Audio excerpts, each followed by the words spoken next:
49 tá máa ṣe lénìí. Mo mọ̀ pé púpọ̀ ní wa ló máa ti mọ Psalm 49, but mo fẹ́ balance ẹ̀. Torí nígbà bí a kì í sọ pé nígbà pípẹ́ díẹ̀ àwọn pastors tá bá ń preach, tá bá fẹ́ sọ̀rọ̀ lórí Psalm 49 torí ọ̀rọ̀ owó ni. So gbogbo nǹkan tí tá bá dẹ̀ mọ̀ nǹkan táwọn ọmọ Kórà sọ ní Psalm 49, ẹ̀rù owó máa ti ẹ̀ bà yín. So tí àwọn bàbá àwọn àgbàlagbà ń gbà yẹn tó bá fi Psalm 49 wàásù, kò wá ní jẹ́ káwọn èèyàn tiẹ̀ fẹ́ lé owó mọ́. Àwọn èèyàn rọra sọ pé èèyàn míì gan sọ pé kóun tiẹ̀ máa jẹ̀yà, tóun bá ń jẹ ìyà yẹn ó tẹ́ òun lọ́rùn, tóun á fi rí Jésù Kristi. So lóòótọ́ owó ó lè Bible gan fúnra ẹ̀ sọ wípé it will be easier for the head of a camel to go through the eye of a needle than for a rich man to enter into the kingdom of God. Bible fúnra ẹ̀ ló sọ wípé ìpè ìbá tiẹ̀ dára jù, ìbá easy, mo fẹ́ kó tiẹ̀ Yorùbá ni o, láti fi abẹ́rẹ́ láti fi kíní sínú abẹ́rẹ́ ju pé kí olówó kó lè wọ ìjọba ọ̀run. Ó máa rí bí ẹni tó fẹ́ fi orí ẹran sínú ihò abẹ́rẹ́. Ṣe mọ̀. So lóòótọ́ ó rí bẹ́ẹ̀, ṣùgbọ́n mo fẹ́ ká mọ̀ wípé kò kí ń ṣe gbogbo olówó ní Psalm 49 sọ̀rọ̀ nípa ẹ̀. Torí nǹkan tó jẹ́ pọ̀pọ̀lọpọ̀ inú àwọn ní Áfíríkà tó ti gbọ́ àwọn tó ń gbọ́ gospel ń gbà yẹn tí ò jẹ́ kán tiẹ̀ lé owó, tí ò jẹ́ kán lé nǹkan kan nìyẹn o, tí wọ́n ń kú sínú òṣì. Ọlọ́run ò fẹ́ ká kú sínú òṣì o, kò kí ń ṣe plan Ọlọ́run nìyẹn o. Ó lóun fẹ́ ká prosper bí ọkàn wa ṣe ń prosper ni o. Tí kò bá sí owó, owó ni kẹ̀kẹ́ ìhìn rere. Kí la fẹ́ fi ṣeṣẹ́ Ọlọ́run? Àìmọye program tó máa ń wù mí, tó máa wà nínú ọkàn mi láti máa ṣe fún àwọn young adults, but oore ọ̀fẹ́ ẹ̀ ò yọ, because irú àwọn programs yẹn, program tó yẹ tó máa gba owó lè gba 20,000-25,000 to organize a beautiful program tí irú wọn á wá tẹ́pẹ́ a máa fi ọ̀rọ̀ Ọlọ́run, torí nǹkan tó ń gbọ́ social media ó ń bà nǹkan jẹ́ ni. A lot of them ló wà ní depression. Owó lèèyàn máa fi ṣe, owó ni. Tí ò bá sówó, Apostle Joshua Selman sọ pé the name of Jesus is heavy. Only it takes money to carry it, ó tọ́ ni. Orúkọ Jésù wúwo. Owó la máa fi gbé. So ẹ má jẹ́ kí tá bá ṣe Psalm 49 ká má máa sọ pé Bible ti sọ pé tó bá ti lówó wàhálà ni wọn kì í wọ ìjọba ọ̀run. Ẹni tó bá fi owó ẹ̀ tó fi ṣe ààbò, ó ní ò kì í wọ ìjọba ọ̀run o. Ẹni tó fi owó ẹ̀ tó jẹ́ pé nǹkan kan ló wá gbẹ́kẹ̀lé, tó jẹ́ pé ọrọ̀ rẹ̀ ló gbẹ́kẹ̀lé, ó fi ọrọ̀ rẹ̀ ó fi ṣe ibi gíga, kò jẹ́ k'Ọlọ́run jẹ́ ibi gíga òun. Irú ẹni tí ò kì í lọ sí ìjọba ọ̀run nìyẹn o. So àwọn ọmọ Kórà tí wọ́n kọ sáàmù yìí, wọ́n kọ pé kéèyàn pé ẹ má lọ síbi owó, ẹ má lówó, ẹ tó bá ti lówó kò nǹkan tó kọ fún kọ́ nìyẹn. Wọ́n kọ pé àwọn tó ní owó tí wọ́n fi owó yẹn tí wọ́n fi ṣe ààbò wọn, tó jẹ́ pé owó yẹn gangan ni ìgbẹ́kẹ̀lé wọn. Wọn ò ní ìgbẹ́kẹ̀lé nínú Ọlọ́run. Owó yẹn kò kí ń ṣe pé wọ́n fi ń ṣe nǹkan tó máa bá nígbà tán bá kúrò láyé ń bí. Nǹkan tó máa fi ṣe láyé ń bí òun nìkan ló wà lọ́kàn wọn. Kí n ra helicopter, kí n ra plane, kí n kọ́lé 20, kí n ṣe irú nǹkan bẹ́ẹ̀ yẹn tí ó tẹ́ pé téèyàn bá kú kò síbi téèyàn mú lọ. Asán lórí asán, òfo lórí òfo. But à ń sọ̀rọ̀ kingdom wealth wà o. Ẹni tí Ọlọ́run bá bless tó ní owó tó fi ń ṣeṣẹ́ ìhìn rere, tó fi ń ṣeṣẹ́, torí ayé la máa ti ṣeṣẹ́ ọ̀run sílẹ̀ o. Ní ayé ta wà yìí láti máa ń ṣeṣẹ́ tá máa lọ bá lọ́run o. Èèyàn míì sì ó ní plan retirement ẹ̀, ó ní gbogbo plan, kò sí eternal life nínú plan ẹ̀ o. Kò sí pé eléyìí ni màá fi ṣeṣẹ́ tí màá bá. Ẹ rántí ọ̀rọ̀ Jésà tí mo sọ fún wa. Story yẹn máa ń minister sí èmi fúnra mi tí bá ti ó ní máa ń rò all the time ni. Ọba tó gbé ife fún Jésà lọ́wọ́ ẹni tó gọ̀ jù ẹ lọ gbéfe fún. Ìgbà tó bá jẹ́ ìgbúra tó ń lọ, ẹ lọ pé Jésà wá. Ó tí rẹ̀ ni gbé mi tí rí, mo sì ń wá ẹni tí màá gbé fún ni, kò sẹ́ni tó gọ̀ jù òun lọ. Ọba dẹ̀ ní pé òkè àkókò ti tó òun lọ. Òun lọ ìrìn àjò. Ṣé láti lọ ni ó ní ó di dandan, gbogbo èèyàn ló ń lọ sí ìrìn àjò, kò sẹ́ni tó lè sọ pé òun ò ní lọ. Ta ló mú yín lọ? ò mọ̀, ṣé mọ̀nà ò mọ̀, kí lẹ fẹ́ lọ bá ń bẹ̀, kí lẹ ṣe sílẹ̀ síbẹ̀, kò sí. Ẹ̀yin kan lẹ nífẹ̀ẹ́, yín lẹ gọ̀ jù. Ta ló gọ̀ ju ẹni tó jẹ́ wípé ó wá sínú ayé? A mọ̀ pé lóòótọ́ gbogbo èèyàn ló máa kú, ṣùgbọ́n ẹ̀mí yìí, a mọ̀ pé ẹ̀mí wa ò lè kú, gbogbo wa la mọ̀ wípé ẹ̀mí ò lè kú, ara nìkan ló ń jẹrà. Ẹ̀mí ò lè kú, ibi méjì sì ni ẹ̀mí ń lọ. Ìsídà kíkan lọ sí ọ̀dọ̀ Ọlọ́run àbí kó lọ sí ọ̀dọ̀ Sátánì nínú iná ajónirun. Ẹ̀mí ò kì í kú. Tẹ́ máa sọ pé èèyàn kú, ara nìkan ló kú, ẹ̀mí ò kì í kú. Ṣùgbọ́n ibi tó ń lọ, kí ló ti ṣe sílẹ̀ síbẹ̀? Kí ló fẹ́ bá ń bẹ̀? So nǹkan tó ọmọ sọ́ra, so Psalm 49 Psalm ọgbọ́n ni o, wisdom psalm ni. As a matter of fact, ìwàásù ni, kò tẹ̀ ń sọ̀rọ̀ teaching. Ìwàásù, wọ́n ń pe gbogbo èèyàn, kí gbogbo èèyàn máa bọ̀, àti ẹni tó gba Ọlọ́run gbọ́, àti ẹni tí ò gba Ọlọ́run gbọ́, pé ẹ wá gbọ́ o. Àìmọ̀kan, àìlóye, òun ló ń ṣe àwọn èèyàn o. Torí pé kò sẹ́ni tí ò ní kú o, àti olówó àti ọlọ́rọ̀. Gbogbo wa la jẹ gbèsè ikú o, kò sẹ́ni tí ò ní kú. Ṣùgbọ́n téèyàn bá wá kú, ara ló ń jẹrà, ẹ̀mí yẹn níbo ló ń lọ? Níbo lẹ̀mí yẹn ń lọ? Níbi tó ń lọ, kí ló ṣe sílẹ̀ síbẹ̀? Ṣé ìgbà tó bá kú tán, o kàn fẹ́ bára ẹni tó bá ti bára ẹ, o dẹ̀ continue bẹ́ẹ̀? Ìyẹn léwu. Nǹkan tó jẹ́ pé ọ̀pọ̀lọpọ̀ ọdún ni kò ṣeé kà. Eléyìí tá wà nú ẹ̀ sì tó bá pẹ́ tán 120. Ọlọ́run sọ pé 120 ló pẹ́ jù, tó bá lo 120 wàá lọ. So eléyìí Bible Ọlọ́run ti ẹ̀ka sí kankan temporary, bí koríko tó kàn hù láàárọ̀ tó dẹ̀ rọ nírọ̀lẹ́, bẹ́ẹ̀ ló ṣe rí níwájú Ọlọ́run 120 years is nothing.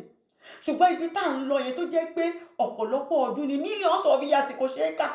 Torí ẹ̀mí ò kì í kú, spirit ò kì í kú. Kí ló ṣe sílẹ̀ síbẹ̀? Kí ni plan yẹn? Nǹkan tó ọmọ Kórà ń sọ nìyẹn o. Wípé wọ́n fẹ́ ká lọ́gbọ́n, wọ́n sọ pé owó kò dáa. Owó tó bá ní ẹ̀gbin, of course kò dáa, because owó tó bá ní ẹ̀gbin ìparun ni.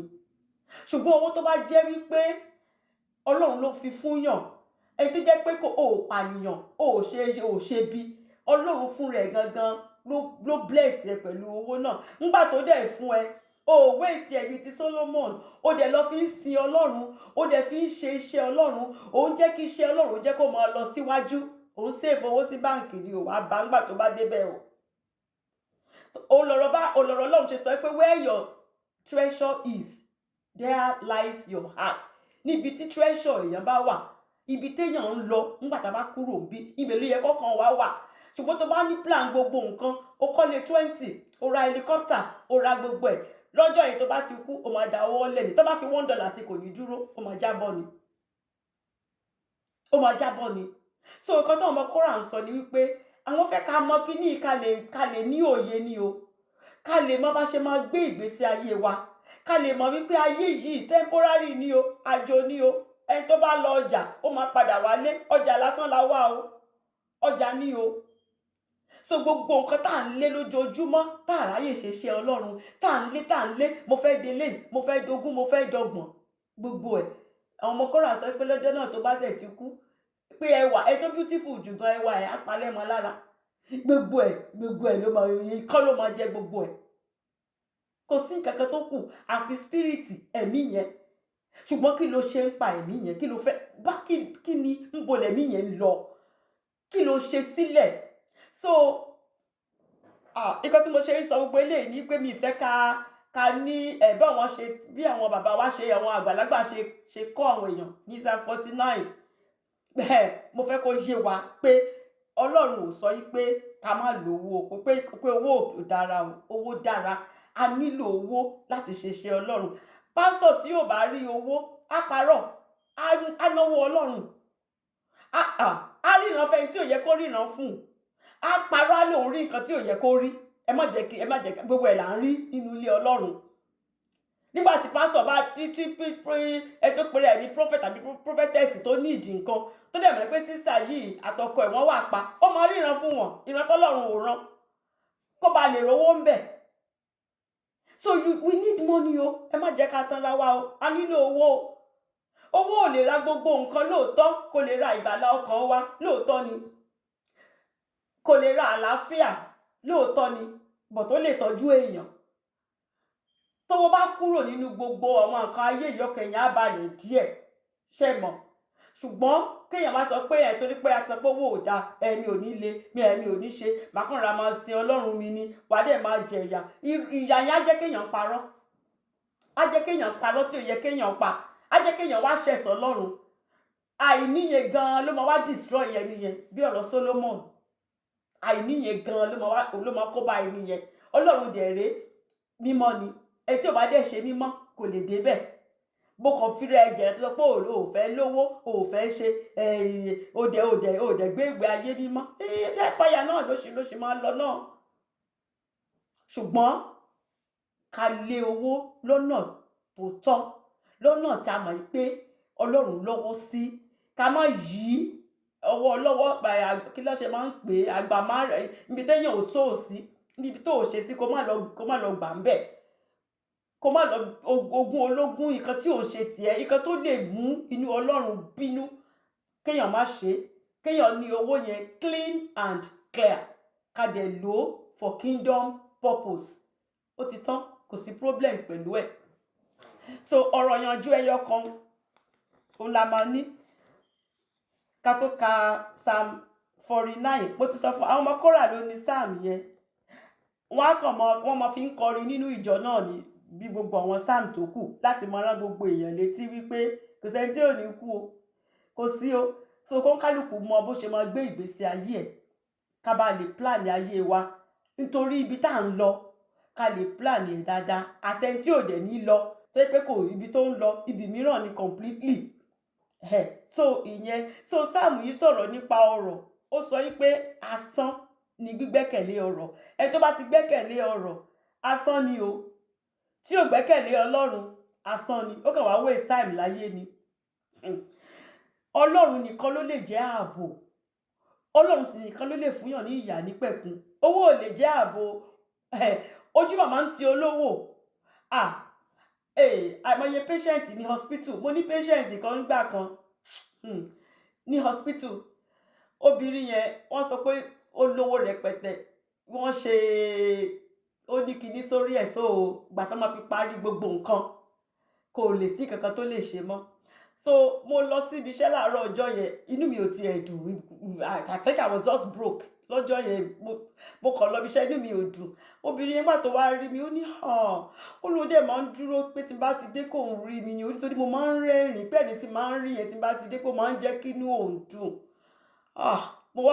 I felt bad pé Olúwa dáríjì mi ó wá sọ fún mi pé ṣé mo rí wọ́n á sọ fún pé àwọn nǹkan kan tó ń ṣẹlẹ̀ ni ó ní kò sí kankan tó lè máa ṣẹlẹ̀ ó ló yẹ kí inú mi máa dùn ni ó ní ṣe mo rí ibi tóun wà yìí ó ní gbogbo nǹkan tóun ní láyé òun ó ní òun lè kó sílẹ̀ fún dókítà tàbá rí dókítà tó lè gba òun nínú bóun ṣe wà ó ní ilé tóun rà ilé mílíọ̀nù ó lóun ò lè rí bẹ́ẹ̀ òun ò lè dé bẹ́ẹ̀ mọ́ kó tiẹ̀ lọ wọ̀ ó ní gbogbo góòdì gbogbo nǹkan tóun kó gbogbo nǹkan tóun ní láyé òun ó ní kò sí kankan tó useful so fóun mọ́ ju orí bẹ́ẹ̀dì kan tó gbé òun sí ń bẹ̀yẹn ọ̀dọ́ tó jẹ́ ìsọfún ó ti ó kó máa palẹ̀ mọ́ kò sí kankan tó kù you see so gbogbo owó yẹn ó wà ń bẹ̀ ó ní rẹpẹtẹ but owó yẹn useless headache lásán owó yẹn ò lè mú kúrò bí ọ̀rọ̀ Oprah lórí ń fọ́ òun lo gbogbo òògùn tán fóun ó ṣiṣẹ́ iwájú òun dẹ̀ ń wo góòdì tó wà ń bẹ̀ iwájú owó wọ́ọ̀tì millions ó ní góòdì yẹn dẹ̀ useless kò sí kan tí góòdì yẹn lè ṣe fún un góòdì yẹn wà ń bẹ̀ millions of dollars ó ń wò oògùn tí dọ́tọ̀ dẹ̀ fún kò ṣiṣẹ́ lẹ́fẹ̀ẹ́ orí yẹn ò dẹ̀ lọ so owó ó lè useless ṣùgbọ́n ọlọ́run ò ní ká fi ṣe ààbò ká fọlọ́run ṣe ààbò ká dẹ̀ mọ̀ pé ìyà nípẹ̀kun látọ̀dọ̀ ọlọ́run nìkan ló ti lè wá kò sẹ́ni tó lè sanwó ikú ẹ̀ kò sọ pé mo fẹ́ràn ọkọ mi ìfẹ́ kó kú olúwa èlò ni kí n san ó yá ẹ gba $5 million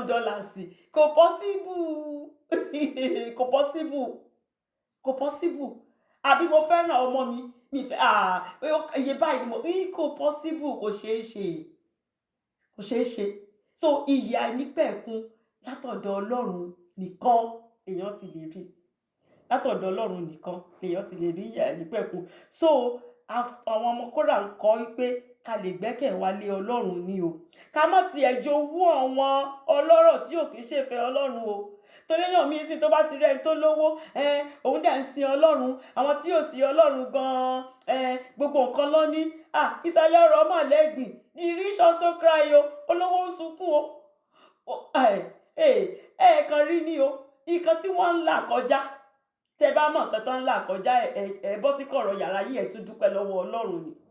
Èmi ò lè jẹ oúnjẹ tá à ń jẹ yìí nínú wọn, èmi kò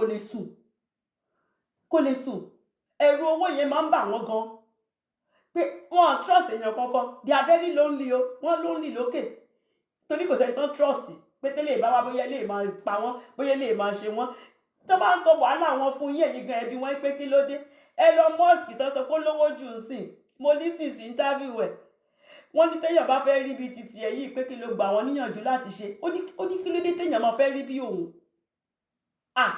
Ó ní tóun bá ní oore ọ̀fẹ́ tóun bá jẹ́ èèyàn, òun ò ní fẹ́ jẹ́ irú èèyàn bíi tòun, ó lóun ò ní life. Ó ní wọ́n pariwo pé òun lówó ò ní gbogbo nǹkan, ó ní bọ̀ kò sí kankan tóun gbádùn, ó lóun ò ní life. Gbogbo èèyàn dẹ̀ ń pariwo ẹ̀ pé Elon Musk ó ní 22 hours ló fi ṣiṣẹ́ lọ́jọ́ kan, ó lọ́pọlọ òun máa ń ṣiṣẹ́ bí agogo ni, ó lọ́fíìsì ló máa ń sùn, kí wá láǹfààní ẹ̀ ó lóun ò tiẹ̀ ní fẹ́ kéèyàn kan, ó ní ẹni tó bá kò sẹ́ ẹni tó bá gbọ́n tó wà ńlá ẹsẹ̀ kò ní fẹ́ rí bí òun Elon Musk. So the rich also cry. So àwọn ọmọ Kórà sọ pé ẹ má jẹ́ ká jowú wọn o, lóòótọ́ olówó lè oppress èèyàn o, wọ́n lè fẹ́ oppress yín oníbọ̀tẹ́ má bẹ̀rù, ẹ má worry, ẹ fi wọ́n sílẹ̀, ẹ̀yin ẹ gbójúlé Ọlọ́run yín, nítorí pé nígbà tọ́jọ́ ìdájọ́ bá dé ìkà á jọ̀gá, àmọ́ pé ìkan ló máa jọ̀gá lórí ìkan. Àbẹ̀rí nínú ayé Lazarus àti rich man àtolówó, ṣe rántí ìtàn Lazarus àtolówó. So ẹ jẹ́ ká ka ọ̀rọ̀ ìyànjú ẹyọ kan tó wà, adéwà ka Psalm yẹn. Ọ̀rọ̀ ìyànjú ẹyọ kan tó wà ní wípé why stress that we will die. Kí tiẹ̀ ló kí ni ọmọ Kórà yìí kí ni ìdí náà tó fi sọ pé kí gbogbo èèyàn mọ̀ pé wọ́n máa kú, gbogbo èèyàn mọ̀ pé èèyàn máa kú, so kí ni why stress about it, kí la ṣe ń sọ̀rọ̀ ń pa ẹ̀, why ká ṣe máa sọ̀rọ̀ ń pa ẹ̀. Ìdí mẹ́ta ni mo rí mú láti Psalm 49 yẹn. Èkíní ni wípé Ọlọ́run fẹ́ kí gbogbo èèyàn mọ̀ pé kò sẹ́ni tí ò ní kú o, a kì í fẹ́ sọ̀rọ̀ ń pa ẹ̀ o, ẹ̀mí wa gùn lórúkọ Jésù o, àwọn èèyàn kì í fẹ́ sọ̀rọ̀ ń pa ikú, wọ́n lè sọ̀rọ̀ ń pa gbogbo nǹkan, gbọ́ ikú yẹn wọn ò fẹ́ sọ̀rọ̀ ń pa ẹ̀, kò sẹ́ni tó fẹ́ kú, ṣàwárẹ̀ tí ò ní kú ni gbèsè tí gbogbo èèyàn jẹ ni, it is appointed unto man o, appointment ni. So Ọlọ́run kan tó wà bẹ́ẹ̀ ni Ọlọ́run fẹ́ kí gbogbo èèyàn mọ̀ wípé kò sẹ́ni tí kò ní kú, even though láti bẹ̀rẹ̀ bọ́lọ́run ṣe plan ẹ̀kọ́ nìyẹn.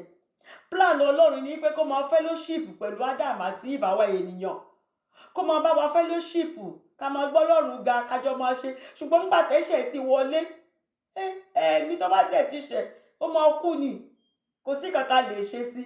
So appointment yẹn ti wà látìgbà tí wọ́n ti bí gbogbo wa sínú ẹ̀ṣẹ̀ pé kò sẹ́ni tí kò ní kú. Ṣùgbọ́n kí wá ni wọ́n fẹ́ ká ṣe pé ká mọ̀, nǹkan tó fẹ́ ká mọ̀. David sọ Psalm 90 verse 12. Psalm 90 verse 12. David sọ pé bẹ́ẹ̀ ni kí ìwọ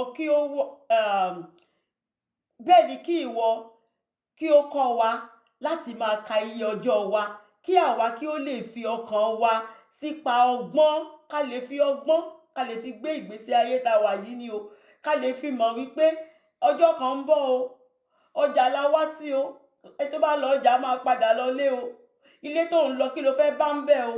So David sọ pé ká lè kọ́, ká lè ní ọgbọ́n, ká lè ní òye bá ṣe máa gbé ìgbésí ayé wa, ká lè gbé ní ọ̀nà tó jẹ́ pé nígbà tá bá ṣe tán tọ́lọ́run wá sọ pé well done, káàbọ̀ ọmọ ọ̀dọ̀ rere, kó lè kọ́ wa lọ́gbọ́n ni o, kó lè kọ́ wa lọ́gbọ́n.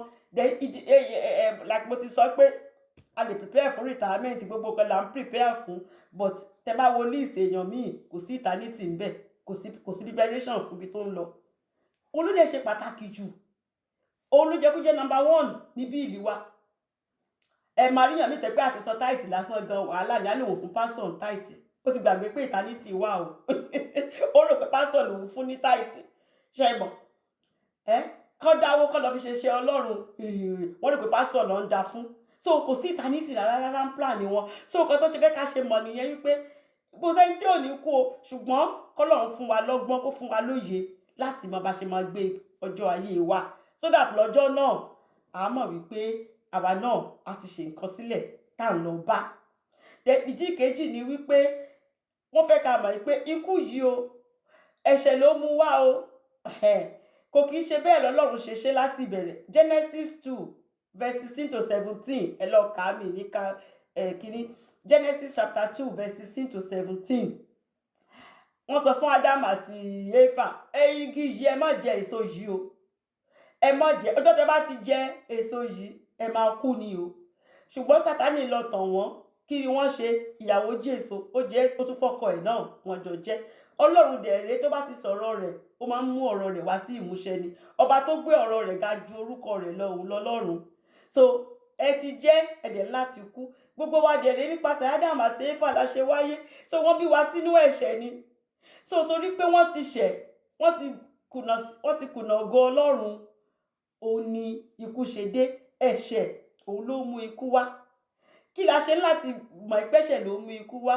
kó ń kálukú kó sáfẹ́ṣẹ̀ ní o ìwọ tó bá mọ̀ ipò fẹ́ yí ànípẹ̀kun ó máa sáfẹ́ṣẹ̀ o you have to avoid it o as long as o bá ti ń fẹ̀ṣẹ̀ ṣeré o múra eternity o múra ìyà nípẹ̀kun o múra Romans 5:12 ti sọ fún wa pé gbogbo ènìyàn ló ti ṣẹ̀ tí wọ́n sì ti kùnà ògo ọlọ́run o Romans 6:23 jẹ́ ká mọ̀ pé ikú lèrè ẹ̀ṣẹ̀ ikú ni ẹ tó bá ti ń fẹ̀ṣẹ̀ tó ti fi ń ṣeré at the end of the day kò lè make eternal life yẹn o kò lè make ìyà nípẹ̀kun o whether you are poor or old jálákà nìyẹn o àbò olówó àbò dàgbà tó o bá ti pa òfin ọlọ́run mọ́ tó ń fẹ̀ṣẹ̀ ṣeré kò síbi kankan tó ń lọ ò lè rí ìyà nípẹ̀kun o ibì kejì ìyẹn ò ṣe tiwa lórí òkè Síónì ẹ tó bá ti ń ṣe ibẹ̀ lọ ń lọ o so ìkẹta ni wípé Jésù Kristi ti wá o láti wá fún wa ní ìyè àìnípẹ̀kun nítorí pé gbogbo èèyàn ti ṣẹ̀ ọlọ́run ò sì fẹ́ kí gbogbo wa lọ sọ́dọ̀ Sátánì ọlọ́run sì ṣe arrangement tó dáa fún wa nítorí bàbá dáadáa lọ́lọ́run wípé Sátánì ti bà plan yìí jẹ́ ṣùgbọ́n mo tún ti ní plan tó dáa jù yẹn lọ mo máa rán ọmọ mi kan ṣoṣo mo máa rán wá ó máa wá fi ẹ̀jẹ̀ rẹ̀ ó máa wá fi san gbogbo gbèsè yín gbogbo gbèsè tẹ́ jẹ ó máa wá tó bá ti fi san tẹ́ bá ti gbà ní Jésù ní àsolúwa yín tó ti fi ẹ̀jẹ̀ rẹ̀ tó ti fi wẹ gbogbo ẹ̀ṣẹ̀ yín ẹ tún di ajogún ìyè àìnípẹ̀kun àti oní Psalm 49 verse 15 yẹn sọ wípé Jésù Kristi òun ló wá o kò sẹ́ni tó lè ra ara ìpadà Jésù Kristi ló wá láti wá rà wá padà kúrò nínú ikú tí gbogbo gírèfù torí gbogbo èèyàn àtolówó àti tálákà gbogbo èèyàn ló máa lọ gírèfù o ṣùgbọ́n gírèfù nígbà tí gírèfù bá ṣí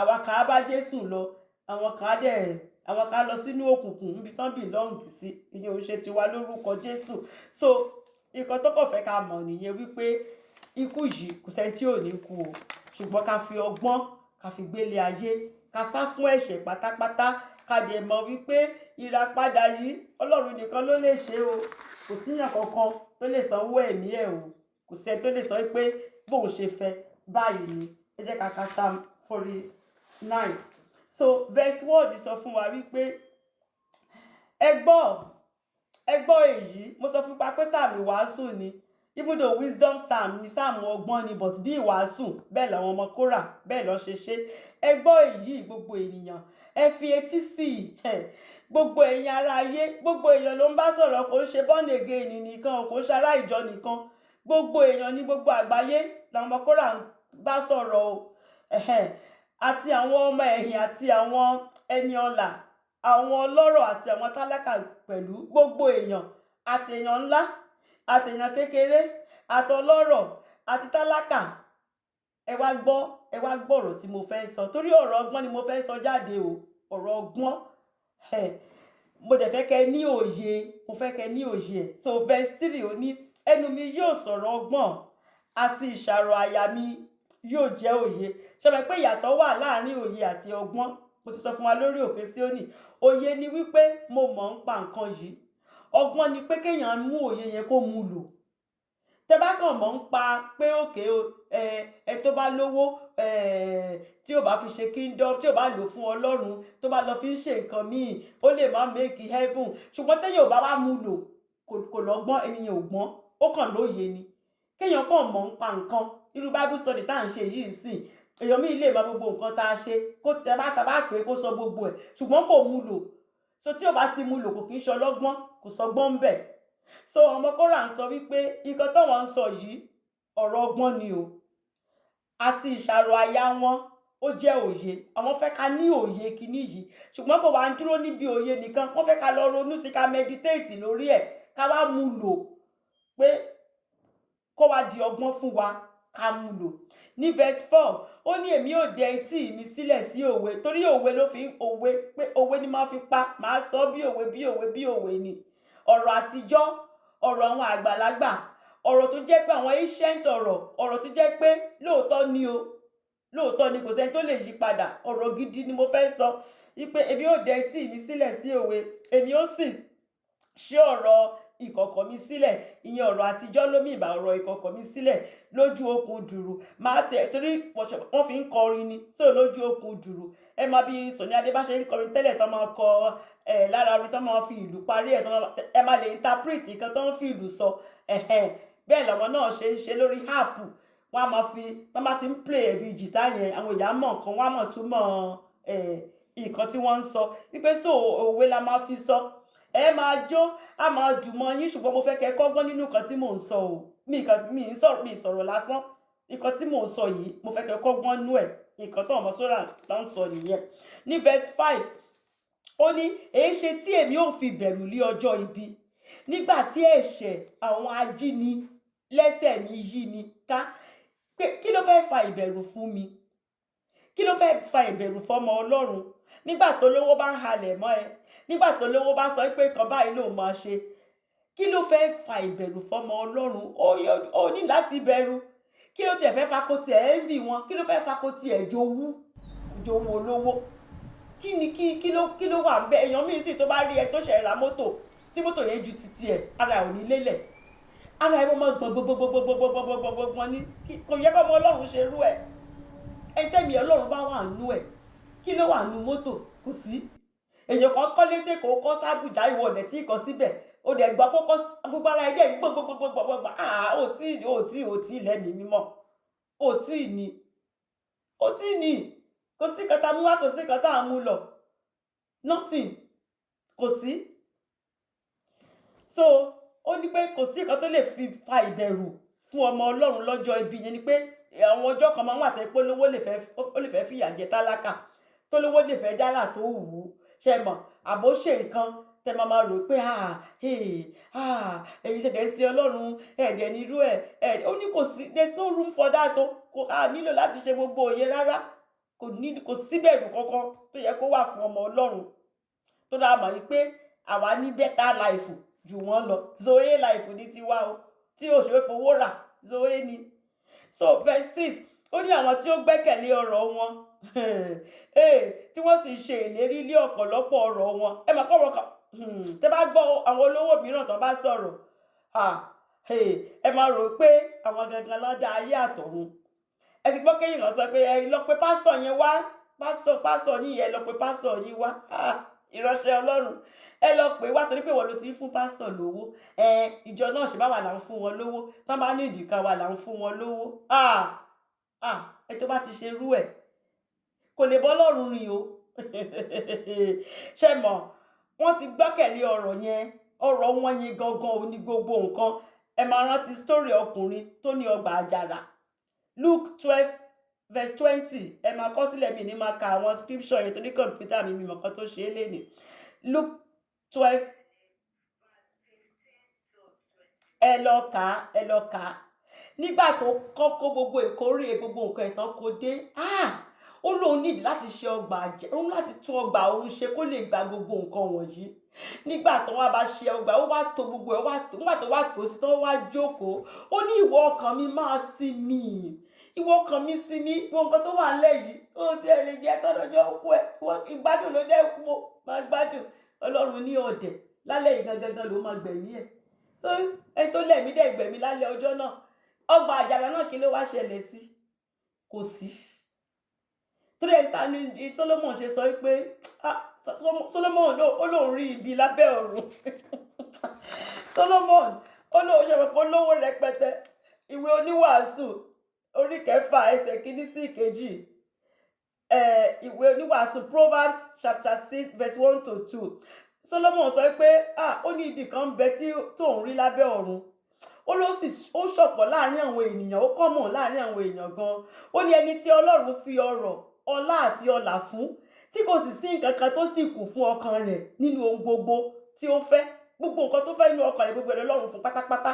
Ó ní ṣùgbọ́n tí Ọlọ́run kò wá fún ní agbára láti jẹ nínú rẹ̀. Ìyẹn ò ní jẹ́ portion wa lórúkọ Jésù. Gbogbo ẹ̀ ló ní, gbogbo ẹ̀ pátápátá lọ́lọ́run fún, kò sí nǹkan tó kù tún òfun, ṣùgbọ́n kò jẹ́ nínú ẹ̀. Ó ní Solomon ní ṣùgbọ́n àwọn àjèjì ènìyàn ni ó ń jẹ, àwọn tó hàn bá ṣiṣẹ́ ẹ̀, àwọn tó hàn mọ́ ń pa ẹ̀, àwọn náà bá jẹ́. Ìwé oníwàásù Ecclesiastes kò ṣe proverb. Ìwé oníwàásù bẹ́ẹ̀ mà Ecclesiastes chapter 6 verse 1 to 2. Ó ní ṣùgbọ́n àwọn àjèjì ènìyàn àwọn ló jẹ́, ó ní asán lè èyí, àrùn búburú sì ni. Solomon tẹ̀ sọ pé sickness ni, because nígbà tó Ọlọ́run fún gbogbo nǹkan tó wá rò pé òun ti arrive, òun ti dé, kò wá fi ọ̀rọ̀ yẹn kò fi mọ Ọlọ́run mọ́. Ọlọ́run dẹ̀ mú kúrò, Ọlọ́run dẹ̀ remove ẹ̀. Gbogbo nǹkan tó dẹ̀ wá kójọ náà, àwọn tí ò tiẹ̀ bá ṣiṣẹ́, àwọn tó hàn mọ́ gbogbo wàhálà tó ṣe ńgbà tó kójọ, àwọn ló ná, àwọn ni. So kò kéèyàn máa gbẹ́kẹ̀lé ọ̀rọ̀, ká jẹ́ k'Ọlọ́run jẹ́ ìgbẹ́kẹ̀lé wa. Kò sí nǹkan tó burú kéèyàn lọ́rọ̀ o, ṣùgbọ́n ẹ má jẹ́ ká fi ọ̀rọ̀ ṣe ìgbẹ́kẹ̀lé wa. Ọlọ́run ni ìgbẹ́kẹ̀lé wa o. Kò sẹ́ni tó lè bá Ọlọ́run pín ògo rẹ̀ o. Verse 7, ó ní kò sí ẹnìkan bí ó ti wù kí ó ṣe tí ó lè ra arákùnrin rẹ̀, bẹ́ẹ̀ ni kò lè san owó ìràpadà fún Ọlọ́run nítorí rẹ̀. Ta ló lè san owó ìràpadà fún Ọlọ́run? Ọlọ́run ẹni yìí mi fẹ́ kó kú. Bá mi dá ẹ̀mí ẹ̀ sí. Èlò ló fẹ́ gbà? Mo fẹ́ san. Èlò ló fẹ́ san fọ́lọ́run láti dá ẹ̀mí èèyàn sí? Gbogbo ẹ̀mí èèyàn sì rèé, ọwọ́ Ọlọ́run ló wà. Ẹni tó ní ẹ̀mí, Jésù Kristi ló ní gbogbo ẹ̀mí, ó ní. So ẹ jẹ́ ká gbẹ́kẹ̀lé ẹni tó ní ẹ̀mí. Ká mọ̀ pé kò sí owó ìràpadà ò ṣeé san o. Ta ló lè san owó ìràpadà? Owó iyebíye ni. Níbo lèèyàn ti fẹ́ rí? Ẹ̀jẹ̀ tí ò lábàwọ́n, ẹ̀jẹ̀ tí ò ṣẹ̀rí, níbo la ti fẹ́ rí? Níbo? Verse 8, ó nítorí ìràpadà ọkàn wa ó jẹ́ iyebíye. Iyebíye ni ìràpadà ọkàn wa o. Ìràpadà tó lè mú wa wà láéláéláé, tó lè mú wa di ajogún ìgbàlà. Ṣẹ́ni ní Old Testament ni prophecy ti ń wá ọ. Ṣé mo pé àsọtẹ́lẹ̀ ni àwọn Kórà ń sọ? Nígbà tó ń sọ nǹkan ní Jésù ò tiẹ̀ tí ì dé o. But wọ́n dẹ̀ ti rí ní prophecy. Wọ́n ti ń sọ lásọtẹ́lẹ̀ sílẹ̀ wípé ìràpadà ọkàn wa iyebíye ni. Ẹ̀jẹ̀ Jésù Kristi, ẹ̀jẹ̀ ọmọ Ọlọ́run ẹyọ kan ṣoṣo tó lọ́run ní, ẹ̀jẹ̀ rẹ̀ nìkan òun ni a lè fi san owó gbogbo gbèsè wa. Òun la lè fi rà wá padà kúrò lọ́wọ́ ikú, nítorí Ádámù àti Éfà wọ́n ti fi kú lọ́wọ́ gbogbo èèyàn. Gbogbo èèyàn ló dẹ̀ ń gbé kú káàkiri. Ṣùgbọ́n ẹni tó bá ti wá gba Jésù Kristi, tá bá ti fi ẹ̀jẹ̀ yẹn, tá bá ti fi wẹ̀, ó wá ṣẹ́gun ikú. Ó ṣẹ́gun ikú. Á wá gba ara tuntun. Á gba ara tuntun. Nígbà tó bá ti, so ikú kàn jẹ́ transition. Kí ni transition ní Yorùbá? Passage lásán ni ikú kàn wá jẹ́.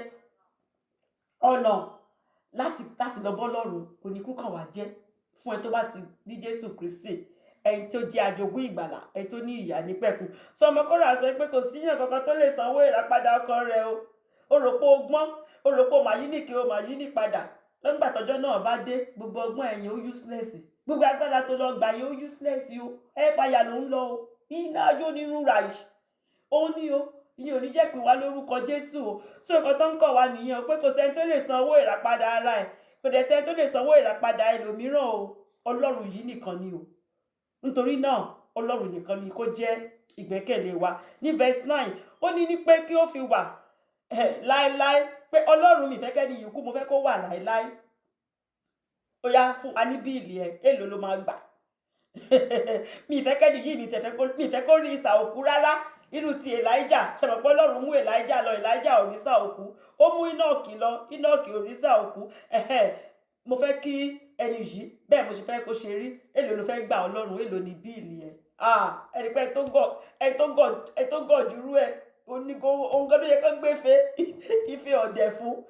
Kò sí ẹni tó lè ṣerú ẹ̀ o. Nǹkan tó ọmọ Kórà ń sọ fún wa nìyẹn pé kò sí.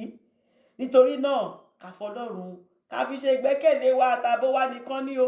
Ó nìkan ló lè fún wa ní yíyà ní pẹ̀kun. Kò sí yíyà ní pẹ̀kun níbi kankan bẹ́ẹ̀ kéèyàn kankan tàn yín o. Kò sí. Verse 10 ó ní nítorí ó rí i pé àwọn ọlọ́gbọ́n ń kú, bẹ́ẹ̀ ni aṣiwèrè àti ẹranko ènìyàn ń ṣègbé. Ẹ mọ̀ àwọn tó jẹ́ ẹranko ènìyàn, àwọn tó tí wọ́n kì í ronú. Ṣé mo kọ́ ẹranko ò kì í ronú?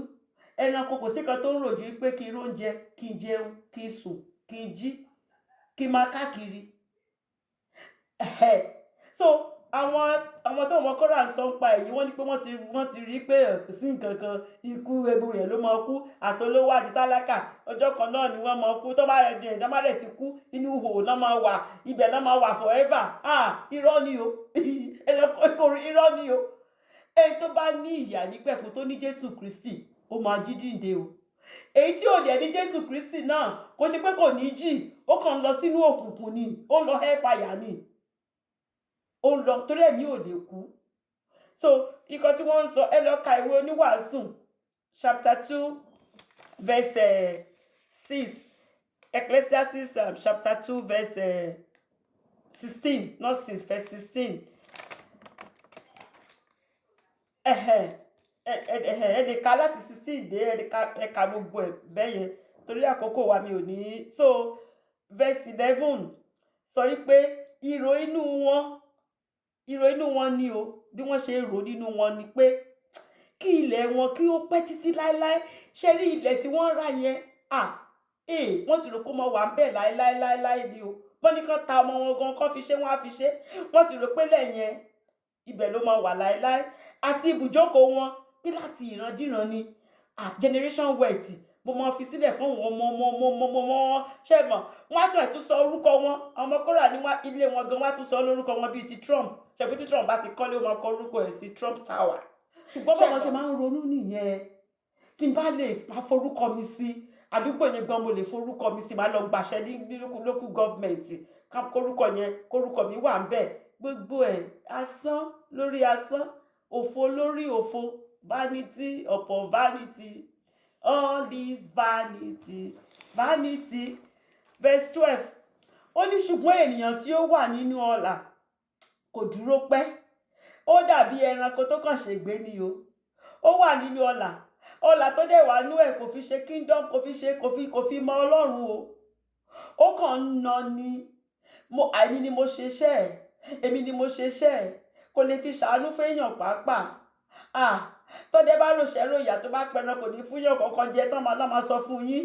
Àwọn jẹ́ ìyá owó wọn, àwọn ṣe gbá, àwọn ṣàwo. Ọmọ Kórà ní wọ́n kàn rí bí ẹranko tó kàn kú tó kàn ṣègbé ni o. Kò sí yàtọ̀ láàrin wọn.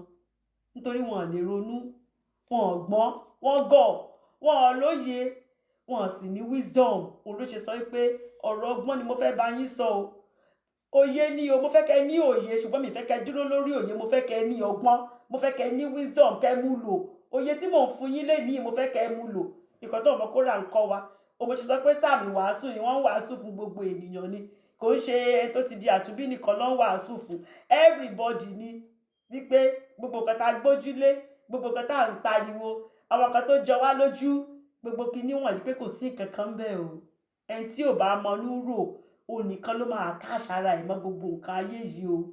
Eternity ibi tá ń lọ, òun ló yẹ ká fọkàn sí o. Òun. So ní verse 13 ó ní ipa ọ̀nà wọn yìí ní ìgbẹ́kẹ̀lé wọn. Ibi ọ̀nà tó ń rìn yìí gangan ó ní ibi tó ń gbẹ́kẹ̀lé nìyẹn o. Ọ̀rọ̀ wọn sì tọ́lé ojú àwọn ọmọ wọn. In fact posterity àwọn ọmọ mi náà, àwọn ọmọ ọlọ́mọ jogún ẹ̀. Ó dà Bible sọ pé inheritance wa àwọn ọmọ wa ló máa ní, ṣùgbọ́n a láti jẹ́ kí gbogbo ẹ̀ jẹ́ nípa kingdom of God.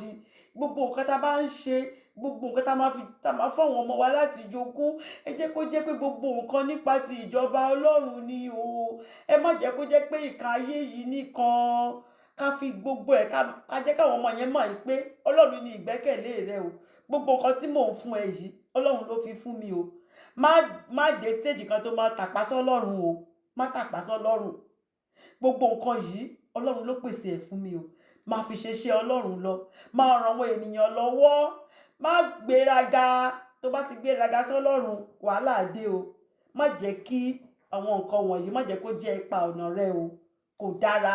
Ẹni tó bá fi ipa ọ̀nà rẹ̀ ṣe tọlọ́run nìkan, tó gbẹ́kẹ̀lé Ọlọ́run, ó ní ọ̀rọ̀ ẹ dá o. So wọ́n sọ fún wa verse 13 yẹn, wọ́n ní ẹ lọ ronú sí nǹkan táwọn sọ yìí o. Ọmọ Kórà ní ẹ lọ ronú sí o. Kẹ bá àwọn ọmọ yín sọ.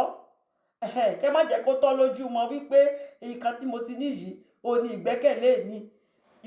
Mo rántí Pastor Adébóyè tán sọ wípé wọ́n lọ wàásù fún ọ̀nkù wọn, ẹ̀gbọ́n ìyàwó wọn. Wọ́n ló dẹ̀ lówó rẹpẹtẹ. Ó lówó. Àwọn ń gbà ẹ̀dẹ̀rẹ́. Àwọn ṣe ìgbà Jésù Kristi ni. Wọn ò ní nǹkan kan. Ìgbà tán dẹ̀ délé ẹ̀ tán sọ pé ọ̀nkù àwọn fẹ́ kẹ́ gba Jésù Kristi ni. Ó ní máa bọ̀. Wọ́n ló mọ̀ wọn káàkiri ilé wọn. Wọ́n ló ṣí frísà bíi 7. Kí ló wà nínú eléyìí? Ẹran ọ̀gbẹ́. Kí ló wà nínú eléyìí? Tọ́kì. Kí ló wà nínú eléyìí? Ògúnfe. Kí ló wà nínú eléyìí? Kinní kan. Èwo ni wọ́n ní ń bẹ̀? Wọ́n ní kò sí sà. Lọ wàásù fún àwọn tí ò ní. Àwọn tí ò ní lọ wàásù fún wọn. Nítòun o. Ìwà àwọn tí ò ní, àwọn ló nílò Ọlọ́run yẹn. Ẹ rí pé nǹkan tó ní, ẹ rí pé òun ní ìgbẹ́kẹ̀lé ẹ̀. Ṣùgbọ́n wọ́n ní pé kò ju 3 months lẹ́yìn yẹn o. Lecturer lọ́wọ́ jẹ́jẹ́ wọn ní University of Lagos o.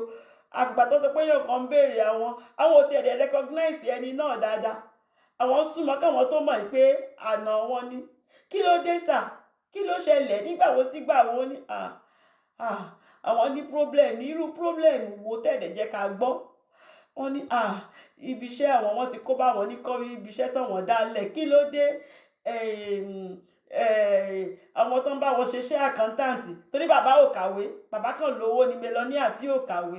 Tó tán bá ti mú chẹ́ẹ̀kì wá, wọ́n á sọ fún bàbá iye tó wà ńbẹ̀, bàbá á dẹ̀ tọwọ́ sí, á dẹ̀ sign chẹ́ẹ̀kì.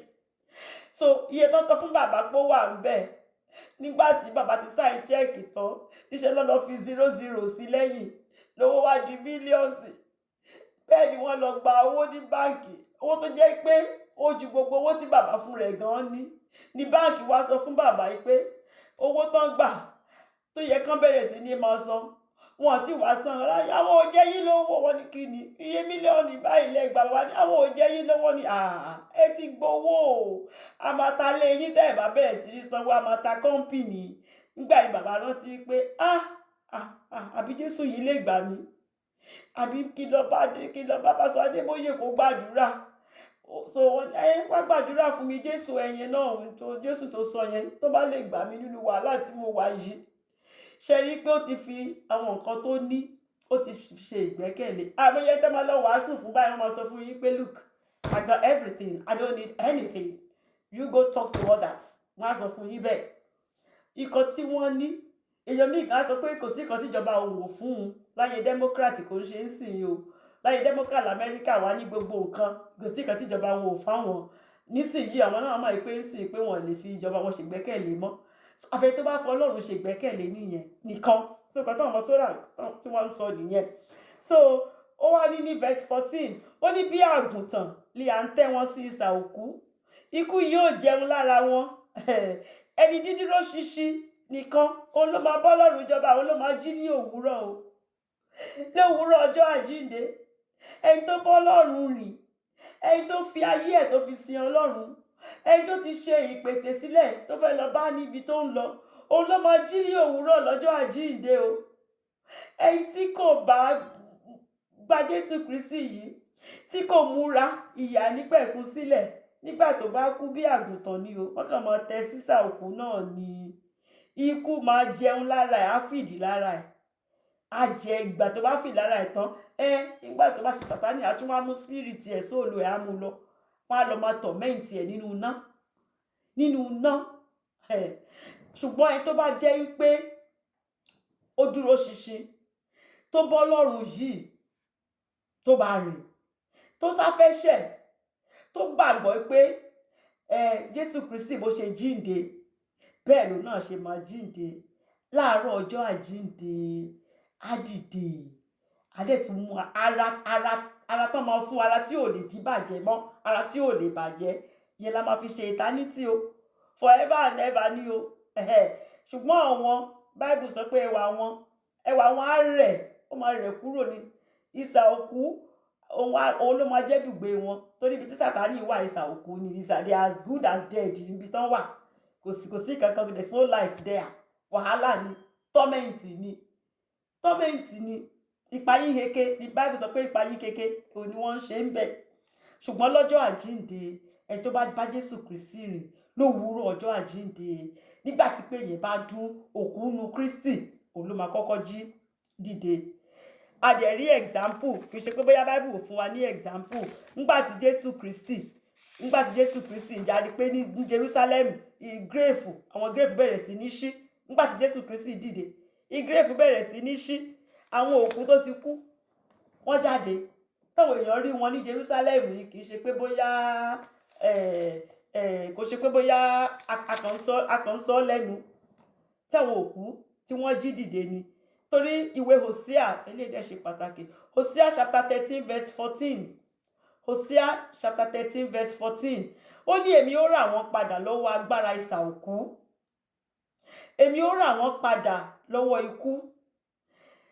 ikú àjàkálẹ̀ àrùn rẹ̀ dà ìsà òkú ìparun rẹ̀ dà ẹni tó bá ti rí ìrònúpìwàdà Olúwa máa pamọ́ kúrò Olúwa ti ṣẹ́gun grave fún wa we are out of the grave o tó bá ti gba Jésù Kristi tá ti ra ó padà Olúwa ti ṣẹ́gun ikú òun mo ṣe bẹ̀rẹ̀ pẹ̀lú pé ikú oró níbo ló wà ìṣẹ́gun rẹ̀ dà Jésù Kristi ti gba kọ́kọ́rọ́ lọ́wọ́ ikú so kò lè halẹ̀ mọ́ wa mọ́ transition lásán ló jẹ́ just a way to ibi tá à ń lọ ni so òun lọmọ Ọlọ́run ò ṣe ń bẹ̀rù ikú even though a máa dàgbà a máa darúgbó tí Jésù ò báyìí tí ì dé ṣùgbọ́n ọmọ Ọlọ́run ò kì í bẹ̀rù ikú because transition ni it's just a transition o a ti ṣẹ́gun ẹ̀ ṣùgbọ́n tí ò bá ti ní Jésù Kristi tá àti ìwẹ̀ nínú ẹ̀jẹ̀ a lè rà padà o a lè rà padà so verse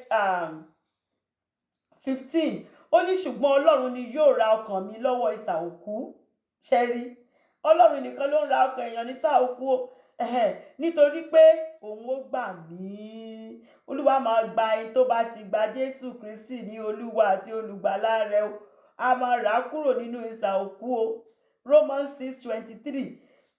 6:23 sọ fún wa wípé ìyà nípẹ̀kun nínú Kristi ló wà ìyà nípẹ̀kun nínú Kristi ló wà torí èrè ikú ẹ̀ṣẹ̀ ni téèyàn bá ti ṣẹ̀ èèyàn máa kú òfin ni ṣùgbọ́n Jésù Kristi wá láti wá fún wa ní ìyà nípẹ̀kun so ẹ tó bá ti gba Jésù Kristi ó máa níyè àìnípẹ̀kun ẹ lè ka Matthew 27 verse 52 to 53 Matthew 27 verse 52 to 53 then ní verse 16 ó ní ìwọ má ṣe bẹ̀rù nítorí ẹnìkan di ọlọ́rọ̀ kí ló fẹ́ bẹ̀rù fún torí pé èèyàn kan di ọlọ́rọ̀ nítorí ìyìn ilé rẹ̀ ń pọ̀ ṣe mọ̀ pé wọ́n máa ń yìn wọ́n ni wọ́n á máa sà wọ́n gbogbo nǹkan tó ní ó ń pọ̀ sí i ìwọ wá ń bẹ̀rù ó wá envy kí ló fẹ́ envy wọn fún kí ló ń bẹ̀rù fún fi wọ́n sílẹ̀ ó kálukú ló mọbi tó ń lọ ìsàlẹ̀ ọ̀rọ̀ ọlẹ́gbìn ò mọbi tó ti rí tó bá dẹ̀ délé tó dání it's okay you don't need to envy them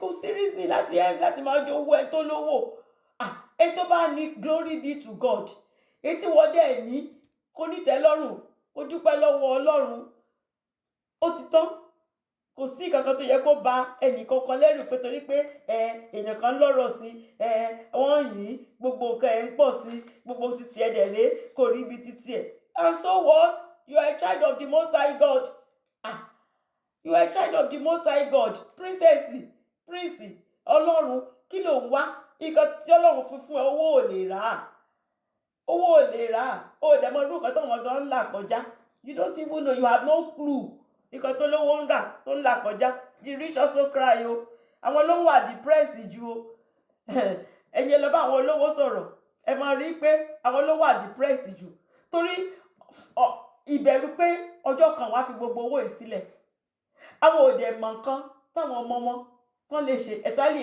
èmi tó jẹ́ pé àwọn ọmọ ẹ̀ ẹ̀wùrú tàbí ọlá tí mo sọ ń sìn pé kò sí kankan tó kù gbogbo ẹ̀ Fájẹ́mi rókùn ìdóṣèṣì Nàìjíríà tí wọ́n ní gbogbo nǹkan factory everywhere lẹ́kọ̀ọ́ gbogbo ní gbogbo ẹ̀ wà kò sí mọ́ Solomon gan sọ Solomon ní nǹkan tó máa ń dùn jù ní pé gbogbo owó tó ń dẹ kó jọ gbogbo góòdì gbogbo nǹkan yìí ó ní ọmọ tó ń dẹ máa fi sílẹ̀ fún ohun tí ẹ mọ̀ bóyá kàn máa wéèsì ẹ̀ ni ọmọ yẹn dẹ̀ wéèsì ẹ̀ lóòótọ́ Rehoboam wéèsì ẹ̀ ní gidi Rehoboam really wéèsì nǹkan tí Solomon tó fi sílẹ̀ gbogbo so kò sí kankan tó wà ń bẹ̀ àwọn olówó ọkàn wọn kan ò balẹ̀ o kéèyàn ní àlàáfíà kéèyàn ní nǹkan téèyàn máa fi ṣiṣẹ́ fọlọ́run kéèyàn máa ṣiṣẹ́ fọlọ́run òun láyé o òun ni o òun ni verse hallelujah mọ́ hallelujah mọ́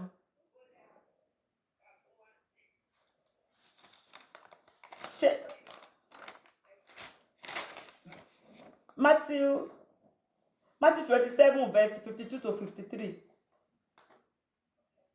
yes ma so mo kàn sọ̀rọ̀ nípa Solomon náà ni pé Solomon sọ pé òun gbogbo ogún tóun kó sílẹ̀ torí kò jẹ́ kọ́kàn ẹ̀ balẹ̀ pé gbogbo nǹkan tóun ti ṣiṣẹ́ fún ìlú odindi ìlú tó fi kó góòdì sí pé tóun bá dẹ̀ wá kú báyìí ta ló máa jogún ẹ̀ àwọn ọmọ yìí kí náà máa ṣe pẹ̀lú ẹ̀ so problem tó lówó máa ń ní jù nìyẹn so wọ́n máa ń wà depressed o wọ́n wà ní depression o wọ́n wà babalá depression náà wà nú ẹ̀ torí wọn mọ̀kan tó máa ṣẹlẹ̀ sówó yẹn ń gbà tán bá kú verse 17 ó ní nítorí pé ìgbà tí ó bá kú kì yóò kó ohun kan lọ kò sẹ́ni tó mú nǹkan kan lọ ògo rẹ̀ kì yóò sọ̀kalẹ̀ tọ̀ lẹ́yìn ṣé nígbà tàbíọ́lá kú ṣé wọ́n wá mọ̀ ṣé ihò òkú mọ̀ ṣé ìsàlẹ̀ òkú mọ̀ ìpá Abíọ́lá ló kú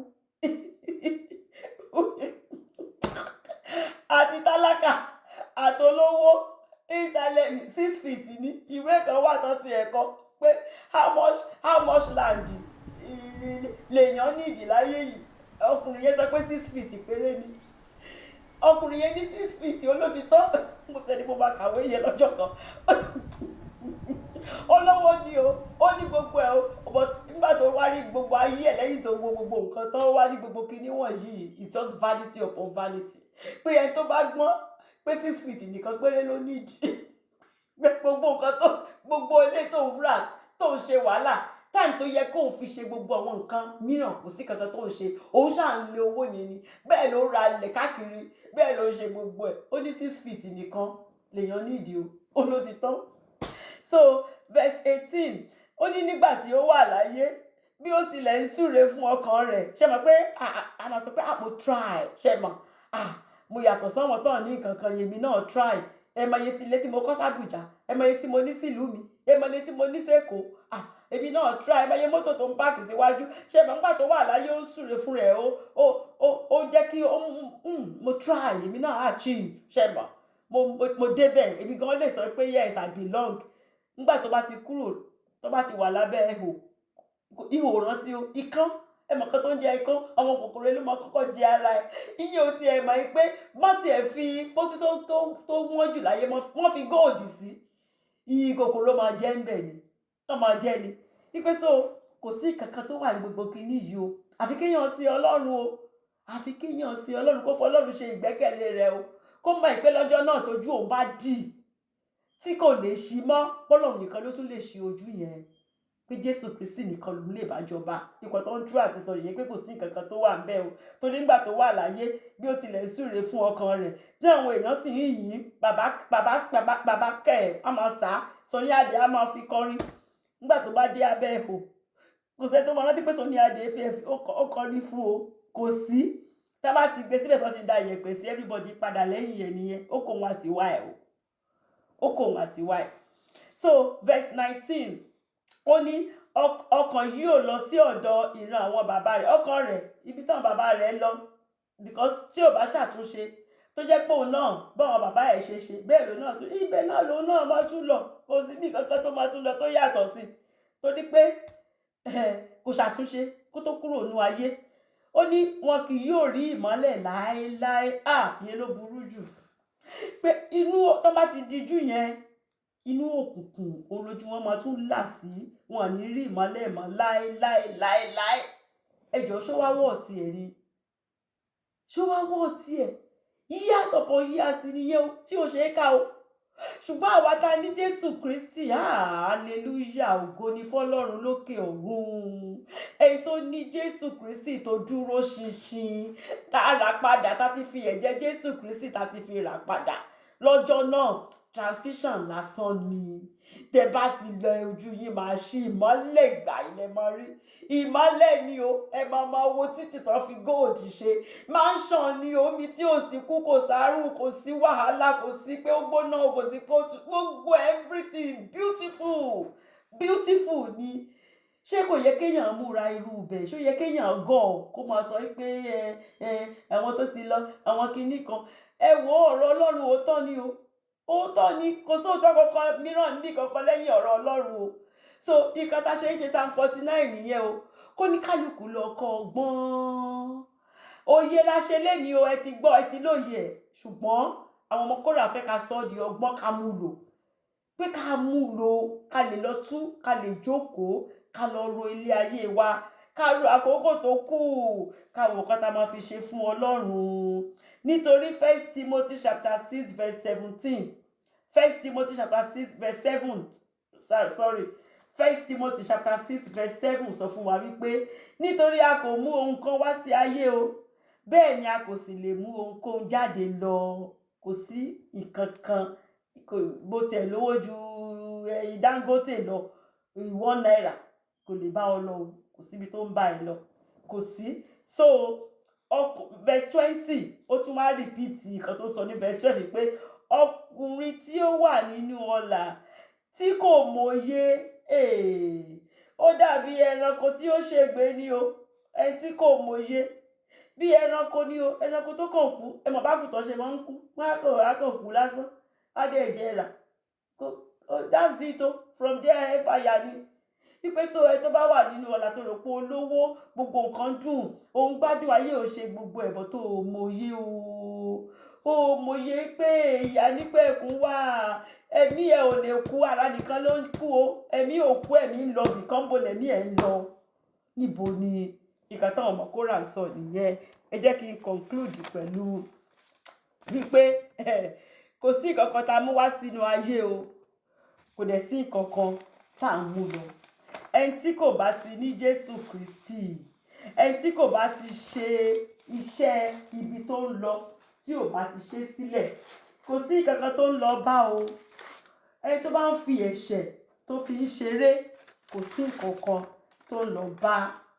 gbogbo ayé ló ti ṣẹ̀ o, tí wọ́n sì ti kùnà ògo Ọlọ́run, ṣùgbọ́n Jésù Kristi ti wá láti wá rà wá padà.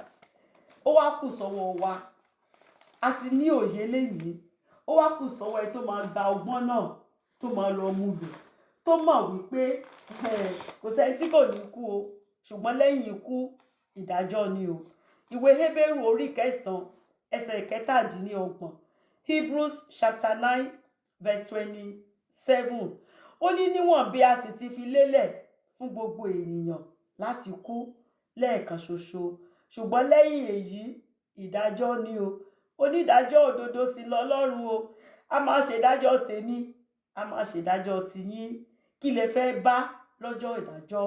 ṣé káàbọ̀ ọmọ ọ̀dọ̀ rere ni, àbí máa lọ mi ò mọ̀ ọ́ rí, ọ̀pá òsì kò ní kó máa lọ.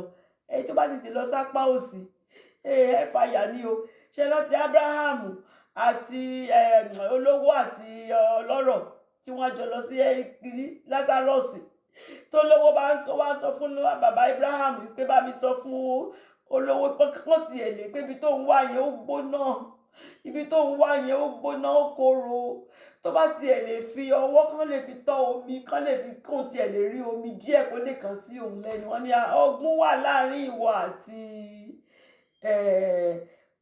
Lásárọ̀sì ò lè, kò sí kankan tó lè ṣe, ọ̀gbun ńlá ló wà láàrin ẹ̀yin méjèèjì. ó ní òun mọ̀ pé bó ṣe máa rí leléyìí, ṣé Abraham lè bá òun rányàn kán lọ sọ fún àwọn ẹbí òun wípé ká má gbèrú ayé tó ń gbé o, wípé ìkorò ló máa ń parí ẹ̀ o, kí wọ́n tètè gba Jésù, kán tètè gba Ọlọ́run yìí. Abraham ní má wọrí, àwọn wòlíì wà pẹ̀lú wọn, àwọn wòlíì ń bá wọn sọ̀rọ̀, má ṣe bá wọn náà sọ̀rọ̀. Tán bá gbọ́ sáwọn wòlíì lẹ́nu, àwọn náà wọn ò ní wá síbi tó wà yìí. Ṣùgbọ́n tán bá gbọ́, ibi tó wà yìí náà ni wọ́n á ti wá bá ọ. Òun la ṣe lórí ọ̀fẹ́ lórí òkè Síónì o. Olúwa gbé ìránṣẹ́ dìde o.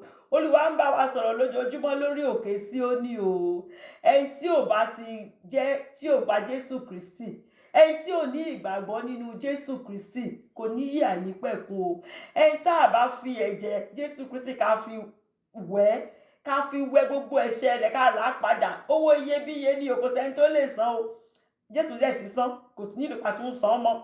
Oore ọ̀fẹ́ wà o. Tó bá fẹ́ gba Jésù Kristi sínú ayé rẹ, tí wọn náà fẹ́ kán kọ orúkọ rẹ sínú ìwé ìyè, lọ́jọ́ náà tó bá ṣí ojú rẹ, ìmọ́lẹ̀ ni, kò ní ṣí sókùnkùn. Ó fẹ́ kójú rẹ ṣí sí ìmọ́lẹ̀. Oore ọ̀fẹ́ wà. Kó jẹ́ ká jọ gba àdúrà. Kó sọ fọ́lọ́run wípé mo mọra mi lẹ́lẹ́ṣẹ̀, Olúwa èmi ṣe tán. Mo ti gbọ́ léni o. Òye ni fún mi o, ṣùgbọ́n mo fẹ́ fi ṣe ọgbọ́n lò bí àwọn Kórà ṣe sọ. Mi ìfẹ́ kó kàn jẹ́ òye lásán mọ́. Èmi náà fẹ́ fi ṣe ọgbọ́n lò. Èmi náà fẹ́ máa palẹ̀ mọ́. Lọ́jọ́ náà, máa dàgbà máa darúgbó kí Jésù tó dé. Ṣùgbọ́n lọ́jọ́ náà tí máa fi ṣí ojú mi báyìí, ìmọ́lẹ̀ ni mo fẹ́ ṣí sí. Mi ìfẹ́ ṣí sójú ikú. Oore ọ̀fẹ́ wà fún gbogbo wa o. Today is a day of salvation. Today is a day of repentance. If you delay, tomorrow may be late. If you delay, tomorrow may be late. Jesus is coming to take us all home. There is danger if you delay. Má delay. Oore ọ̀fẹ́ yẹn wà lórí òkè Síónì lénìí. Bọ́lọ́run lájà, gba Jésù Kristi sínú ayé rẹ. Jẹ́ ká jọ gbàdúrà wípé Olúwa, mo máa rà mí gẹ́gẹ́ bí ẹlẹ́ṣẹ̀. Nítorí tèmi ló ṣe kú ikú oró lórí igi àgbélébùú.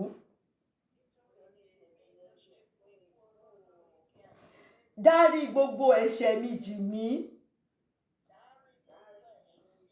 Fi ẹ̀jẹ̀ rẹ fi wẹ̀ mí mọ́ pátápátá, wẹ̀ gbogbo ẹ̀ṣẹ̀ mi, wẹ̀ mí mọ́.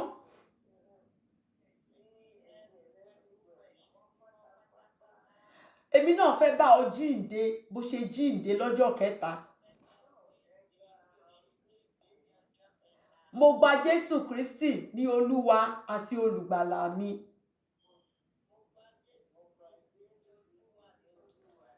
Kọ orúkọ mi sínú ìwé ìyè.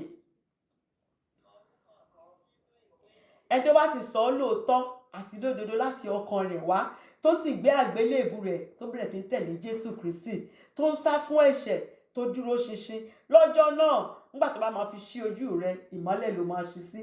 Ò ní ṣí sí òkùnkùn mọ́. Àjọ yọ̀ mára wa, àjọ dúpẹ́ lọ́wọ́ Ọlọ́run. Thank you, Lord Jesus Christ. Thank you, man. The Lord bless you. Mọ̀mí Jásán Yàbí Sálọ́wọ́ ẹ ṣé o. Thank you, everybody. God bless you.